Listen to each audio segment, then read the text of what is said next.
We strive for financial security, long for stability, and dream of a glowing and predictable future for ourselves and our family. But for many, these hopes and desires are uncertain. Our world is filled with rapid and often perilous change. The winds of economic and social change threaten our financial stability. Wars and acts of terrorism threaten to endanger the fabric of society and make even more elusive the security we seek. For many, uncertainty is a way of life. Are there steps you can take to ensure the security of your financial future? Stay with us on Beyond Today as we discuss ways to deal with these changes that life throws our way.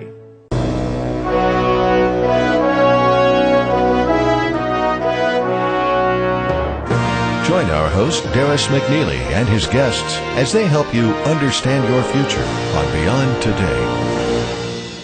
Our subject today, financial security. This is a topic important to everyone in our audience.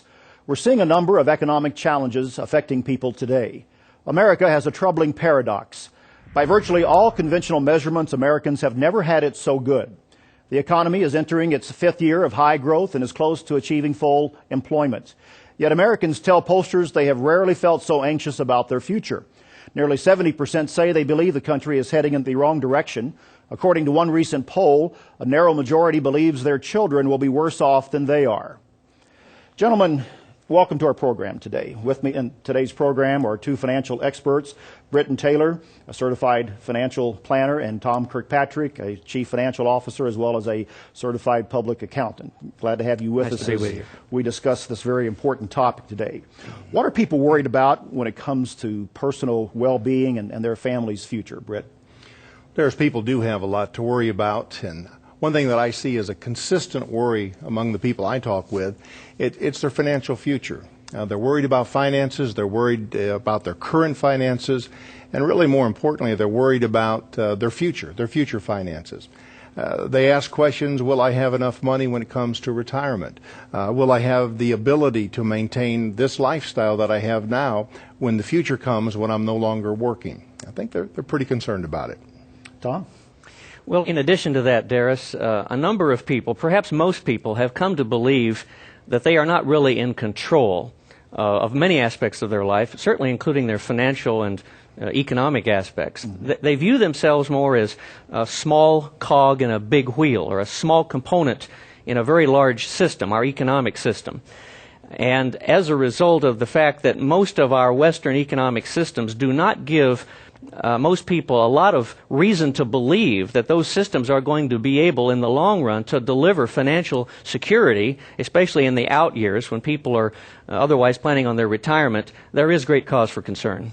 Well, what is the cause exactly of this fear, and why do you feel people are very concerned, Britt? I think a lot of it has to do with the job market.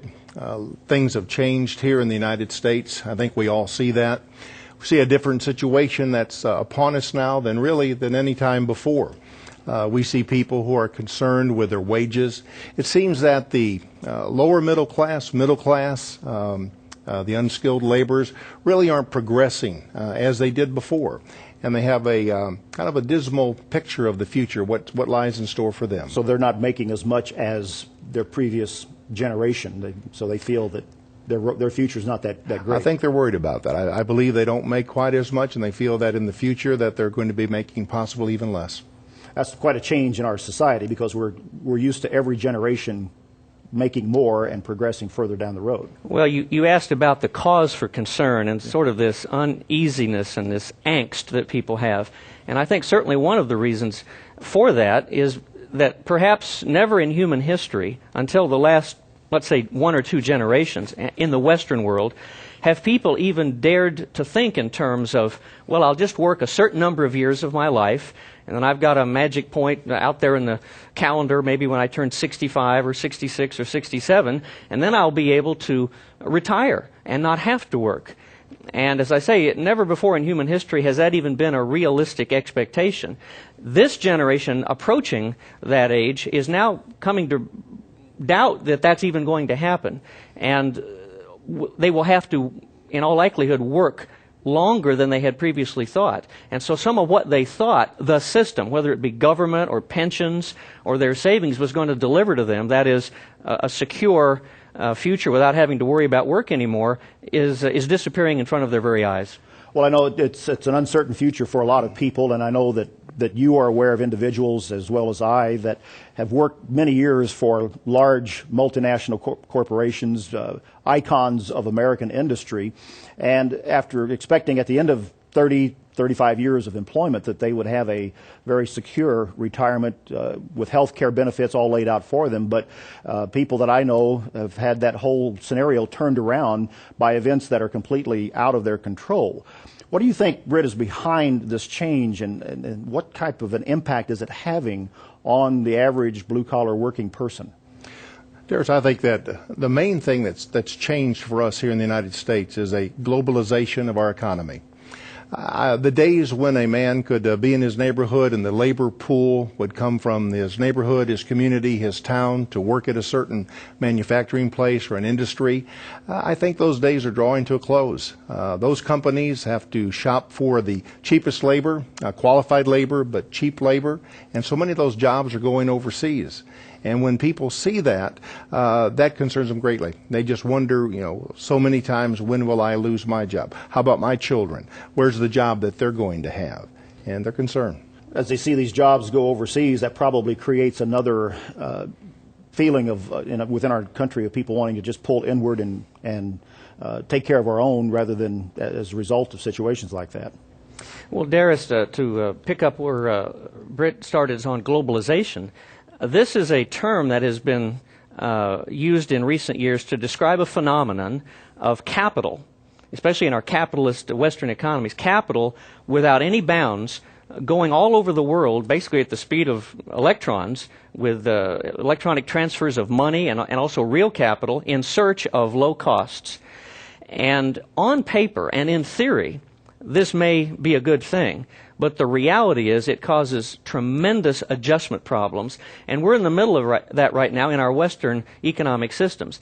And as people see some of what they used to think was a guaranteed pension or a guaranteed job in their field that they had had experience in going outside the country, and it's happening by the tens of thousands of jobs, in actual practice, it is a cause of great anxiety in people's lives. As I say, on theory, it may cause the economic pie to grow, but in practical fact, people that have been used to a very high standard of living, living in a small oasis of prosperity, such as in the United States and other Western economic systems, surrounded by an entire desert of tremendous poverty, and as those barriers under globalization, some of those barriers to the free flow of capital and jobs are disappearing, why the adjustment process is quite painful as far as reality, lost jobs, but also the fear of lost jobs and the anxiety that causes. It reminds me of an old saying. A politician once said that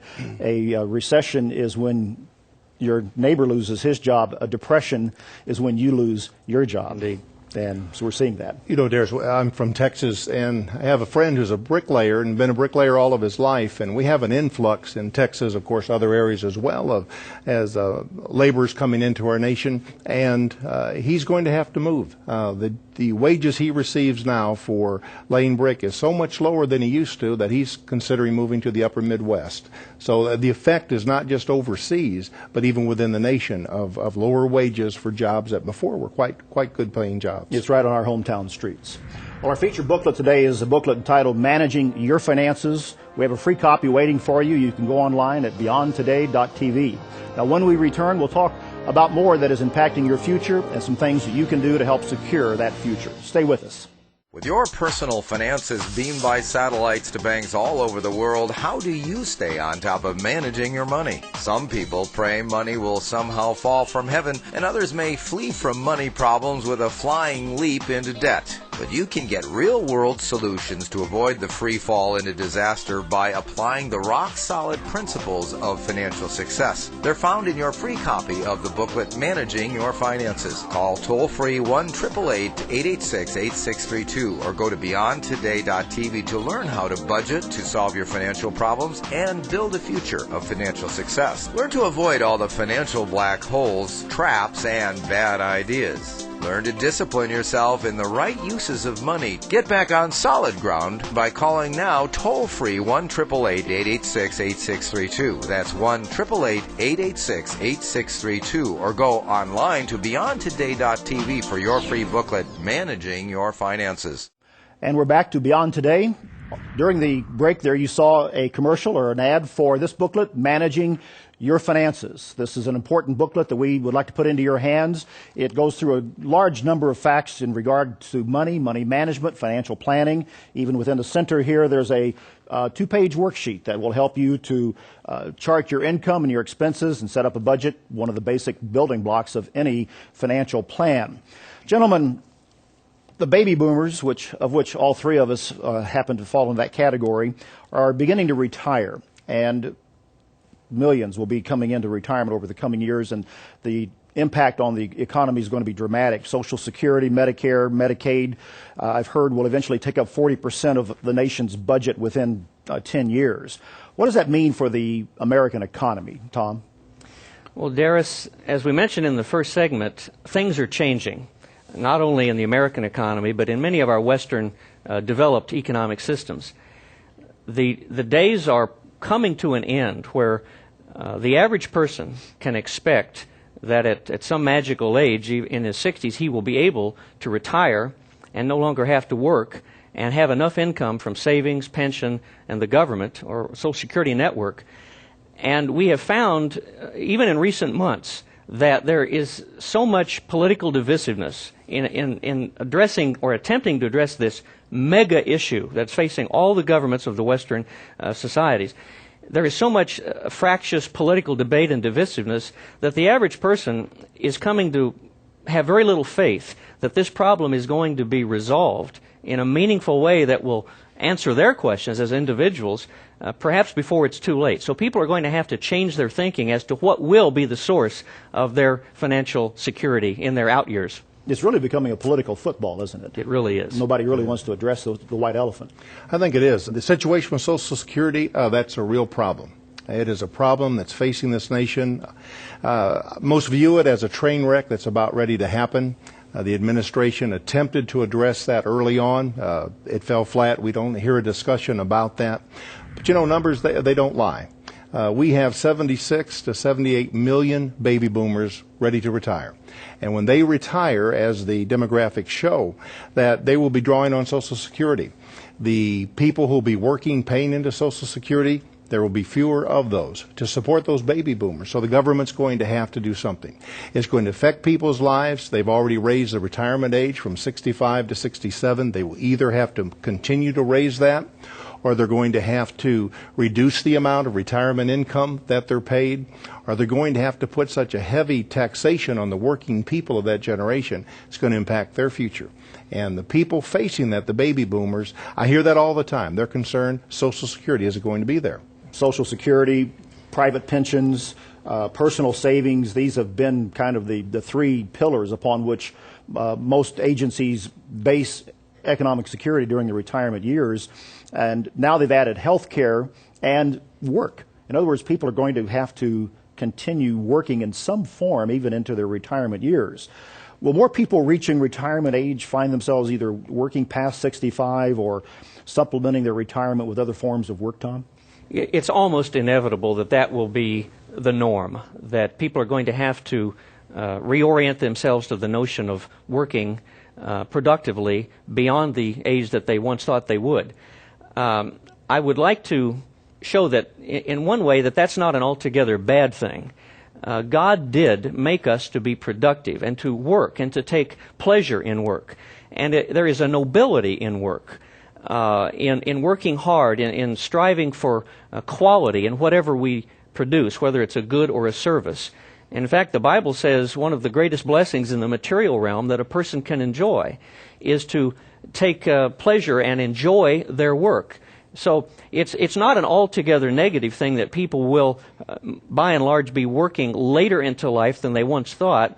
But nevertheless, it is a reality that very few people will be able to retire at the age that was once considered normal retirement age, have the life of Riley, and have a nest egg sufficient to see them through until the rest of their life. I like that term, nobility of work. That's something you don't hear too much about today in regard to work. Most people work to retire. There is a nobility in that. Rick? Oh, I believe there is. I think the Bible's very clear about that, that one should work, so one should be productive, one should give an honest day's labor. But I think what has changed, as what Tom was saying, to rely on Social Security to take care of you for the rest of your life, to rely on a benefit plan from your company to take care of you with a pension. We see that personal savings are dramatically lower than before. People are going to have to adjust. And that ability to work, the need to work, I think most people are going to find that that's what it's required for. Well, does the Bible talk about retirement? You talked about the biblical principle of work being something that is good and right. Does it talk about retirement, Tom? Well, there are examples in the Bible of servants of God who died with their boots on, who worked and remained productive well into advanced age and were, as I say, productive and serving God. There are also indications in the Bible with regard to the example, let's say, of the Levites who worked in the temple that we read about in the Torah, who were given relief from some of the rigors of heavy labor at a certain point in their life. But what the Bible does indicate is that it is altogether proper to set aside in the productive years, in the good years, something that will augment perhaps a reduced level of income and a reduced level of work in the out years of a person's life. And I think we're going to be looking at some spiritual principles. That certainly is one of them. The self-control, the discipline to not consume 100% of your income in your high earning years, but instead to set aside something not only for yourself, but your family, and perhaps even to be able to pass along something to the next generation. Those are all godly principles. Well, you mentioned savings briefly.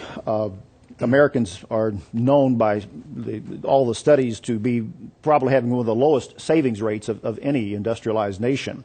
How's that happened, and what are some steps to take to begin building a nest egg? Rick? Well, I think people have really bought things. They're enticed to buy things. People see things that they want now. We're baby boomers. We're known as the me generation, that we want things for ourselves. We've really driven this economy since 9/11. It's been consumer spending that has driven this economy. And that's fine for the overall American economy. But the time comes when you have to pay the bill. And we Americans see when those bills come in at the end of the month, credit card bills, and if you don't have enough to make that payment, then you get behind. Then you begin to worry. The Bible is very clear. It's filled with financial statements, statements of money and how to plan. Those are all godly things. And you'll find a major thrust of the Bible in regarding to finances is to live within your means. Even as Tom was saying, to save up for your children's children. My conversations with people today, I don't think they're necessarily concerned about saving up for the grandchildren. They're worried about themselves. They're worried about what's going to happen for them when they retire. Well, it's never too late to begin. This booklet, Managing Your Finances, which is available at beyondtoday.tv, will help you get started on something if you have not yet done, which is savings for your future and your retirement. When we come back, we'll look at another dimension of retirement planning, one perhaps you've not thought about. It'll be completely different from anything you've heard. Stay with us. Some people pray money will somehow fall from heaven, and others may flee from money problems with a flying leap into debt. But you can get real-world solutions to avoid the free fall into disaster by applying the rock-solid principles of financial success. They're found in your free copy of the booklet, Managing Your Finances. Call toll-free 1-888-886-8632. That's 1-888-886-8632. Or go online to beyondtoday.tv. Every family needs a steady diet of good news, so get yours with your free subscription to the Good News magazine. You'll regularly read about how to apply principles of family success that always work. Raise happy children, enhance and solve problems in your relationship, and move ahead by calling toll-free 1-888-886-8632 or go online to beyondtoday.tv for the good news. Help your family succeed. And we are back to Beyond Today. During the break, you saw a message about the booklet we're offering today, which is Managing Your Finances. You also saw a message about the Good News magazine. When you go online to beyondtoday.tv and order the booklet, managing your finances, you will also automatically receive a 1-year subscription to the Good News magazine. This is a very important magazine that we want to put into your hands. It goes through a number of different issues regarding Christian living and doctrine and Bible prophecy and world news and issues to help you deal with your future, which is our topic today. So the Good News magazine, an important publication for you to begin to receive. Gentlemen, I want to come back to the subject of the baby boomers we touched on briefly in an earlier segment. It's a unique generation, perhaps the wealthiest in all of history, that are going to be retiring here by the millions in a few years. Some say it's a very self-centered, me-oriented group, and of course we are all part of that generation, so I guess we have to wear that moniker as well. But it's a group of people who defied convention during the 60s and during their youth and sought the material wealth ultimately and accumulated a great deal of it. But many wonder, and I wonder too, whether so many in our generation really settled the big questions of life, such as why am I here and what is my purpose? Questions that you begin to think about and talk about more when you get to the retirement years, and is really a more important question that some people will probably be facing. Tom, is it possible for people to find meaning now that retirement arrives and have that time to examine that question, and how can that be done? Well, Darius, on an earlier point in this broadcast, we talked about the levels of anxiety that people have, and even if they have not individually lost their jobs or personally lost their jobs, they know somebody who has or related to somebody who has. Jesus Christ addressed this very issue when he said to not give in to anxious thinking about our spiritual life, our physical life, our prosperity, but he said, take no anxious thought for the morrow. And when a person knows the God of the Bible, the Father of Jesus Christ, they have a peace of mind because they know He is committed to seeing them through their journey in life and to take care of their needs. And even though on paper a person might not see how all of their physical needs or their wants, as they would understand it, are going to be provided because maybe their pension has dissipated or they are anxious about the Social Security system and the social safety net in their country. If they know their God, they have the promise from Him through Christ that He will take care of their real needs, and that leads to real peace of mind.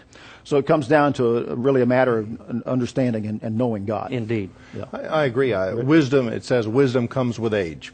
And I find that baby boomers, after they've lived their life so far, they're getting ready to retire, they begin to think back on what has made them happy. They realize that a new car, new clothes, all of those things that maybe at one time augmented their enjoyment all of life. All of the consumer items. Everything that they could buy, it's not lasting.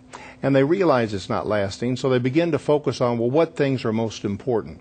And as Tom was saying, Christ addressed that. In Matthew chapter 6, he says, seek you first the kingdom of God and His righteousness, and all these things will be added unto you. He says that after he talks about people being worried about food and clothing. And he sets the example there where if you establish a relationship with me, if you seek my kingdom, where your family in obtaining God's kingdom will be happy, your neighbors will be happy when that kingdom comes, and you seek my righteousness, so I'm going to take care of you.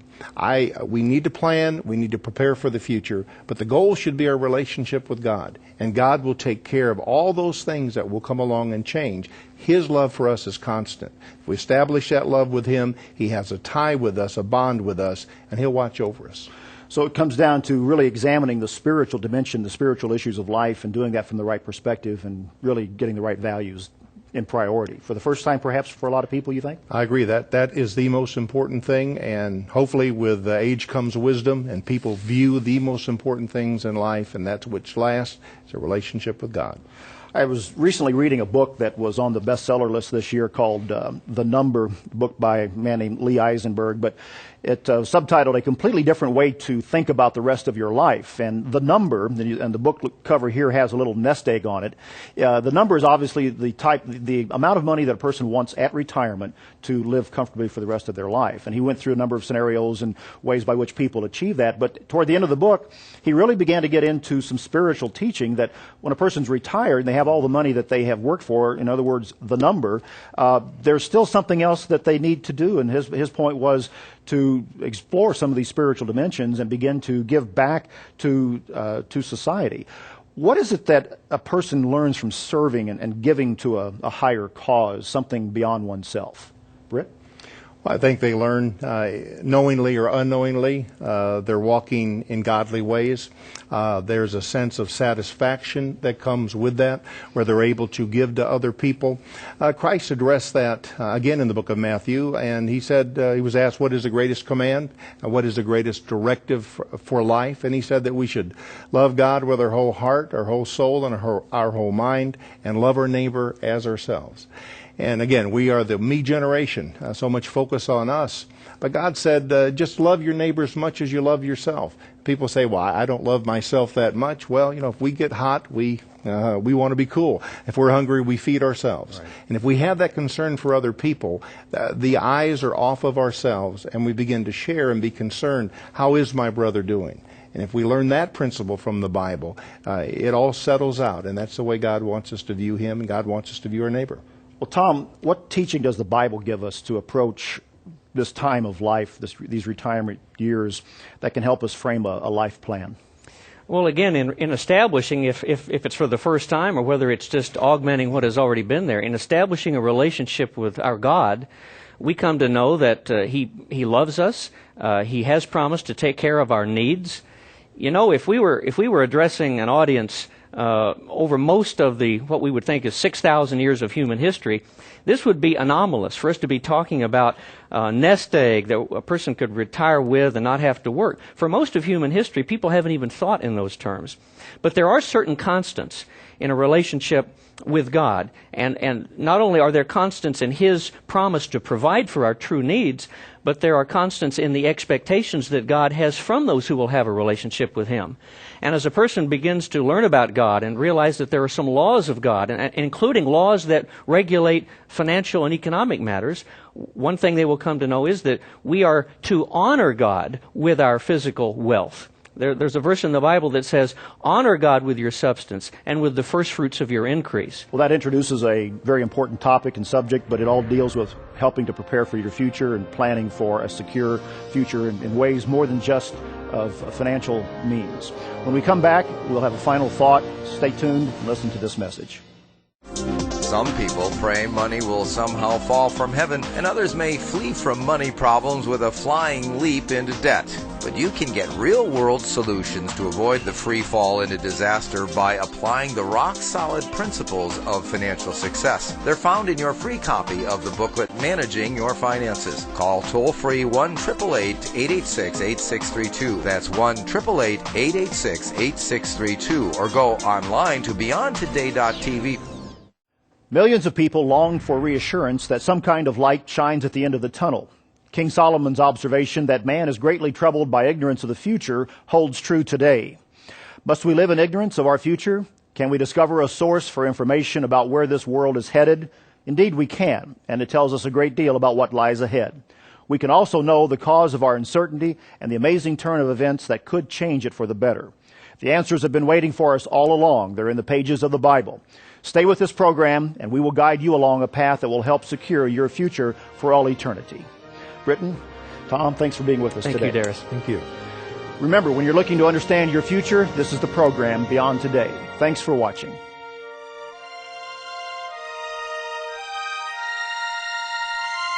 For the free literature offered on today's program, go online to beyondtoday.tv.